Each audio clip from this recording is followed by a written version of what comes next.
പ്രിയമുള്ളവരെ, നമസ്കാരം. ഈ നിമിഷത്തിൽ നമ്മുടെ ചിന്തകളും നമ്മുടെ ഹൃദയമിടിപ്പുകളും ഒരേ താളത്തിലാകട്ടെ. ബാഹ്യരൂപത്തിലും വസ്ത്രധാരണത്തിലും ഭാഷയിലും രൂപത്തിലുമൊക്കെ നമ്മൾ വ്യത്യസ്തരാണെങ്കിലും ആത്യന്തികമായി നമ്മളെല്ലാവരും ഒരേ ഒരു പരമചൈതന്യത്തിൻ്റെ വിഭിന്നമായ പ്രതിഫലനങ്ങൾ മാത്രമായതുപോലെ നിങ്ങൾക്കുള്ളിലെ സത്യത്തെ തിരഞ്ഞ് ആത്മീയ സ്വാതന്ത്ര്യം കൊതിച്ച് ഇവിടെ എത്തിയ ഓരോരുത്തരെയും പൂർണ്ണമായ ആദരവോടെ സ്നേഹത്തോടെ ഞാൻ ഈ ചിന്തകളിലേക്ക് സ്വാഗതം ചെയ്യുന്നു. നമ്മളിന്ന് പ്രവേശിക്കുന്നത് നമ്മുടെ DNA മാസ്റ്ററിയിലെ രണ്ടാമത്തെയും അതിനിർണായകവുമായ രണ്ടാമത്തെ ലെയറിലേക്കാണ്. ഒന്നാമത്തെ ലെയറായ ജീവന്റെ വൃക്ഷം നമ്മൾ കൃത്യമായി മനസ്സിലാക്കുകയും അതുവഴി നമ്മുടെ ഊർജത്തിൻ്റെ അടിത്തറ ശക്തമാക്കുകയും ചെയ്തതിന് ശേഷമാണ് നമ്മൾ ഈ രണ്ടാം ഘട്ടത്തിലേക്ക് തുടക്കം കുറിക്കുന്നത്. രണ്ടാമത്തെ DNA ലെയറിനെ ജീവന്റെ ബ്ലൂ പ്രിന്റ് എന്ന് വിളിക്കുന്നു. എന്താണ് ഈ ബ്ലൂ പ്രിന്റ്?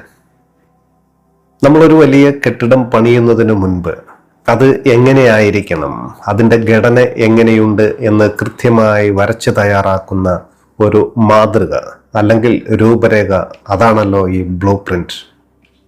അതുപോലെ പ്രകൃതിയിലെ ഓരോ സൃഷ്ടിക്കും അതിൻ്റെതായ ഒരു കൃത്യമായ രൂപരേഖയുണ്ട്. ഒരു വിത്ത് മണ്ണിൽ വീഴുമ്പോൾ അത് ഏത് വൃക്ഷമാകണം, അതിലേത് തരത്തിലുള്ള ഫലങ്ങൾ ഉണ്ടാകണമെന്ന് തീരുമാനിക്കുന്ന ഒരു ആന്തരിക മാതൃക ആ വിത്തിനുള്ളിൽ ഒളിഞ്ഞിരിപ്പുണ്ട്. അതുപോലെ തന്നെയാണ് മനുഷ്യനായ നമ്മുടെ ജീവിതവും.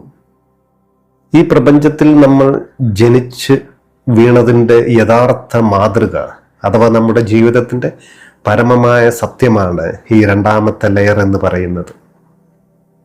ഇത് നമ്മുടെ മാത്രം സത്യമാണ്. നമ്മൾ ജീവിക്കുന്ന ഈ ബാഹ്യമായ സമൂഹത്തിൽ നമ്മൾ പലവിധ മനുഷ്യരുമായി ഇടപഴകുന്നുണ്ട്. പലവിധ സാഹചര്യങ്ങളിലൂടെ നമ്മൾ കടന്നു പോകുന്നുമുണ്ട്. സമൂഹത്തിൻ്റെ നിയമങ്ങളും ചിന്തകളും പലപ്പോഴും നമ്മുടെ മേൽ അടിച്ചേൽപ്പിക്കപ്പെടാറുണ്ട്. എന്നാൽ ഈ ബാഹ്യമായ കോലാഹലങ്ങൾക്കും മാറ്റങ്ങൾക്കിടയിലും നമുക്കുള്ളിൽ ഒട്ടും മാറ്റമില്ലാതെ അതീവ പരിശുദ്ധമായി നിലനിൽക്കുന്ന നമ്മുടെ ആത്യന്തികമായ പ്രപഞ്ച സത്യം ഈ ബ്ലൂ പ്രിന്റ് മാത്രമാണ്. ഈ സത്യത്തിലേക്ക് ഉണരുക, നമ്മുടെ ജീവിതത്തിൻ്റെ യഥാർത്ഥ മാതൃകയെ തിരിച്ചറിയുക എന്നതാണ് ഈ ലെയറിൻ്റെ പ്രധാന ലക്ഷ്യം. ഈ വിജ്ഞാനം നിങ്ങളുടെ ബോധതലത്തെ മാറ്റിമറിക്കാൻ പോകുന്ന ഒന്നാണ്. ഇതിൻ്റെ കൂടുതൽ ആഴത്തിലുള്ള ഊർജ പ്രവാഹങ്ങളെക്കുറിച്ചും അത് നിങ്ങളുടെ മസ്തിഷ്കത്തെയും ഹൃദയത്തെയും എങ്ങനെ ബന്ധിപ്പിക്കുന്നു എന്നതിനെക്കുറിച്ചും നമ്മൾ വിശദമായി ചർച്ച ചെയ്യുന്നതായിരിക്കും. നമ്മുടെ ജീവിതത്തിൻ്റെ ബ്ലൂ പ്രിന്റ് എന്താണെന്ന് നമ്മൾ ലളിതമായി മനസ്സിലാക്കുകയുണ്ടായി. ഇനി നമ്മൾ കടക്കുന്നത് രണ്ടാമത്തെ ലെയറായ ജീവന്റെ ബ്ലൂ പ്രിന്റ് നമുക്കുള്ളിൽ ഉണരുമ്പോൾ നമ്മുടെ ഊർജ ശരീരത്തിൽ സംഭവിക്കുന്ന വിപ്ലവകരമായ മാറ്റങ്ങളിലേക്കാണ്. നമ്മൾ ഒന്നാമത്തെ ലെയർ ഉണർത്തിയപ്പോൾ അവിടെ ഇളം പർപ്പിൾ, ഇളം സുവർണ നിറങ്ങളിലുള്ള ഡോണറ്റ് ആകൃതിയിലുള്ള ഊർജ പ്രവാഹമാണ് അനുഭവിച്ചതെങ്കിൽ രണ്ടാമത്തെ ലെയറിലേക്ക് എത്തുമ്പോൾ ഊർജത്തിന്റെ സ്വഭാവം പൂർണ്ണമായും മാറുകയാണ് ചെയ്യുന്നത്. ഈ രണ്ടാമത്തെ ലെയറിന്റെ ആക്ടിവേഷൻ സാധ്യമാകുമ്പോൾ പലരും തങ്ങൾക്കുള്ളിൽ അനുഭവിക്കുന്നത് അതീവ നിർമ്മലമായ ശുദ്ധമായ വെളുത്ത നിറത്തിലുള്ള ഒരു പ്രകാശമാണ്. പ്രപഞ്ചത്തിന്റെ ഏറ്റവും പരിശുദ്ധമായ വെളുത്ത വെളിച്ചം നമ്മുടെ ഉള്ളിലേക്ക് ഒഴുകാൻ തുടങ്ങുന്ന നിമിഷമാണിത്. ഇത് വെറുമൊരു കാഴ്ചയല്ല, മറിച്ച് നമ്മുടെ ബോധതലത്തെയും കോശങ്ങളെയും പൂർണ്ണമായി കഴുകിവെടുപ്പാക്കുന്ന പ്രപഞ്ച പ്രകാശത്തിന്റെ ആവിർഭാവമാണ്. ഈ വെളുത്ത പ്രകാശം നമുക്കുള്ളിൽ ഉണർന്നു കഴിഞ്ഞാൽ അത് സഞ്ചരിക്കുന്ന കൃത്യമായ ഒരു യാത്രാപഥമുണ്ട്. അത് എങ്ങനെയാണെന്ന് നമ്മൾ കൃത്യമായി അറിഞ്ഞിരിക്കണം. ഈ പരിശുദ്ധമായ വെളുത്ത പ്രകാശം നമ്മുടെ മസ്തിഷ്കത്തിൽ നിന്ന് ആരംഭിച്ച് നമ്മുടെ ഹൃദയത്തിലേക്ക് ഒരു നേർരേഖയിൽ താഴേക്ക് ഒഴുകിയിറങ്ങും. നമ്മുടെ തലച്ചോറും ഹൃദയവും തമ്മിൽ ഒരു നേർരേഖ പ്രകാശബന്ധം ഇവിടെ സ്ഥാപിക്കപ്പെടുകയാണ് ചെയ്യുന്നത്. സാധാരണ മനുഷ്യരിൽ ബുദ്ധിയും യുക്തിയും ചിന്തകളും ഒക്കെ തലച്ചോറിലും വികാരങ്ങളും സ്നേഹവുമൊക്കെ ഹൃദയത്തിലുമായി വിഭജിക്കപ്പെട്ടാണ് കിടക്കുന്നത്. എന്നാൽ ഈ ആക്ടിവേഷനിലൂടെ മസ്തിഷ്കത്തിൽ നിന്ന് ഹൃദയത്തിലേക്കുള്ള ഈ പ്രകാശത്തിന്റെ നേർരേഖ ഒഴുക്ക് സാധകർക്ക് അവരുടെ ജീവിതത്തിൽ ഉടനീളം മുന്നോട്ട് നടന്നു പോകാനായി അതീവ ശക്തമായ ഒരു ദിവ്യപാത നിർമ്മിക്കുകയാണ് ചെയ്യുന്നത്. തലച്ചോറിൽ നിന്ന് ഹൃദയത്തിലേക്ക് ഈ വെളുത്ത വെളിച്ചത്തിന്റെ ചാനൽ തുറക്കപ്പെടുന്നതിലൂടെ സാധകന്റെ ജീവിതത്തിൽ സംഭവിക്കുന്ന ഏറ്റവും വലിയ ഗുണമെന്തെന്നാൽ അതവർക്ക് ഈ ജീവിതകാലത്ത് നടന്നു പോകാൻ അതീവ അനുയോജ്യമായ ഒരു നല്ല പാത സൃഷ്ടിച്ചു നൽകുന്നു എന്നതാണ്. നമ്മുടെയൊക്കെ ഭൗതിക ജീവിതത്തിൽ ഒട്ടേറെ ആശയക്കുഴപ്പങ്ങൾ ഉണ്ടാകാറുണ്ട്. പലപ്പോഴും ഏതു വഴിയിലൂടെ പോകണമെന്നറിയാതെ നമ്മൾ ഉഴലാറുണ്ട്. എന്നാൽ ഈ പ്രകാശപാത നമുക്കുള്ളിൽ തെളിയുന്നതോടെ ഈ ആയുസ്സിൽ പ്രപഞ്ചം നമുക്കായി മാറ്റിവെച്ചിരിക്കുന്ന ആ ശരിയായ പാതയിൽ തന്നെ ഉറച്ചു നിൽക്കാൻ, അതിൽ നിന്ന് വ്യതിചലിച്ചു പോകാതെ സുരക്ഷിതമായി തുടരാൻ നമ്മുടെ ഉള്ളിലെ ഈ പ്രകാശം നമ്മെ സഹായിച്ചിരിക്കും. ഈ പ്രകാശപാത എങ്ങനെയാണ് നമ്മുടെ ആത്മീയ ദൗത്യത്തെ എപ്പോഴും ഓർമ്മിപ്പിക്കുന്നത് എന്നതിനെക്കുറിച്ച് വിശദമായി നമുക്ക് ചർച്ച ചെയ്യാം. പ്രിയമുള്ളവരെ, നമ്മുടെ മസ്തിഷ്കത്തിൽ നിന്ന് ഹൃദയത്തിലേക്കൊരു നേർരേഖയിൽ ഒഴുകിയിറങ്ങുന്ന ആ ശുദ്ധമായ പ്രകാശപാതയെക്കുറിച്ച് നമ്മൾ മനസ്സിലാക്കുകയുണ്ടായി.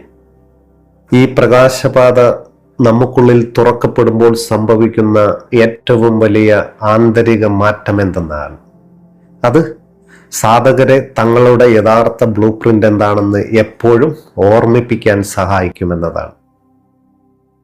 ഭൂരിഭാഗം മനുഷ്യരും തങ്ങൾ എന്തിനാണ് ഈ ഭൂമിയിലേക്ക് വന്നതെന്നോ തങ്ങളുടെ യഥാർത്ഥ ആത്മീയ നിയോഗം എന്താണെന്നോ ഓർമ്മയില്ലാതെയാണ് ഭൗതിക ജീവിതത്തിന്റെ തിരക്കുകളിൽ മുഴുകി ജീവിക്കുന്നത്.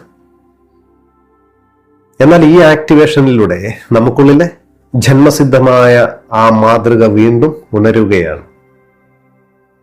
ഞാൻ വെറുമൊരു ബാഹ്യമായ ശരീരമല്ല, വലിയൊരു പ്രപഞ്ച ലക്ഷ്യത്തിന്റെ ഭാഗമാണെന്ന തിരിച്ചറിവ് ഈ പ്രകാശത്തിലൂടെ നമുക്കുള്ളിൽ എപ്പോഴും നിലനിൽക്കും. ഈ ആയുസ്സിൽ പ്രപഞ്ചം നമുക്കായി നിശ്ചയിച്ചിട്ടുള്ള ആ ശരിയായ പാതയിൽ തന്നെ എന്നും ഉറച്ചു നിൽക്കാനുള്ള വലിയൊരു ഓർമ്മപ്പെടുത്തലും പിന്തുണയുമാണ് ഈ ലെയറിലൂടെ നമുക്ക് ലഭിക്കുന്നത്. ഈ വിജ്ഞാനം എന്നത് നമ്മളിൽ മാത്രം ഒതുക്കി വെക്കേണ്ട ഒന്നല്ല. ഈ പ്രപഞ്ച സത്യം നമുക്കുള്ളിൽ ഉണർന്നു കഴിഞ്ഞാൽ ഇത് നമ്മുടെ സ്വന്തം രാജ്യങ്ങളിലുള്ള നമ്മുടെ സ്വന്തം ജനങ്ങളിലേക്ക് കൈമാറേണ്ടതുണ്ട്. നമ്മൾ ഓരോരുത്തരും ജീവിക്കുന്നത് വ്യത്യസ്തമായ സമൂഹങ്ങളിലാണ്, അല്ലെ? അതുകൊണ്ട് തന്നെ ഈ പവിത്രമായ സാങ്കേതിക വിദ്യകൾ ഉപയോഗിക്കുന്ന ആക്ടിവേഷൻ സമൂഹങ്ങൾക്ക് അനുയോജ്യമായ രീതിയിൽ ഈ വിജ്ഞാനത്തെ നമ്മൾ പകർന്നു നൽകുകയും വേണം. ഇതിന്റെ പ്രാധാന്യം എത്രത്തോളം ഉണ്ടെന്ന് എത്ര ഊന്നിപ്പറഞ്ഞാലും മതിയാകില്ല. മനുഷ്യരാശി അതിന്റെ ആത്മീയ പരിണാമത്തിന്റെ അടുത്ത ഘട്ടത്തിലേക്ക് കടക്കുമ്പോൾ വരും തലമുറകൾക്ക് വഴി നടത്താൻ ഈ ജ്ഞാനത്തിന്റെ കൈമാറ്റം അത്യാവശ്യമാണ്. തങ്ങളുടെ യഥാർത്ഥ ബ്ലൂ പ്രിന്റിലേക്ക് കടക്കാനും അത് പൂർണ്ണമായി ആക്സസ് ചെയ്യാനുള്ള വലിയൊരു ആന്തരിക ശക്തിയാണ് ഈ രണ്ടാമത്തെ ലെയറിലൂടെ ഒരു സാധകന് കൈവരുന്നത്. ബാഹ്യമായ സാഹചര്യങ്ങൾ നമ്മെ തളർത്താൻ ശ്രമിക്കുമ്പോഴും ഉള്ളിലെ ഈ ശക്തി നമ്മെ നമ്മുടെ പരമമായ സത്യത്തിൽ തന്നെ ഉറപ്പിച്ചു നിർത്തും. ഈ ആന്തരിക ശക്തിയെ പൂർണ്ണതയിൽ എത്തിക്കാൻ സഹായിക്കുന്ന പ്രപഞ്ചനാദത്തിന്റെ ഫ്രീക്വൻസിയെ കുറിച്ച് നമ്മൾ വിശുദ്ധമായി ചർച്ച ചെയ്യുന്നതായിരിക്കും. നമുക്കുള്ളിലെ ജീവന്റെ ബ്ലൂ പ്രിന്റിലേക്ക് കടക്കാനും അത് പൂർണ്ണമായി ആക്സസ് ചെയ്യാനുമുള്ള ആന്തരിക ശക്തിയെ ഉണർത്തുന്നതിന് അതീവ സവിശേഷമായ ഒരു പ്രപഞ്ചനാദമുണ്ട്. ഇത് ഉച്ചരിക്കേണ്ടതിന് കൃത്യമായ ഒരു സാങ്കേതിക രീതിയുണ്ട്.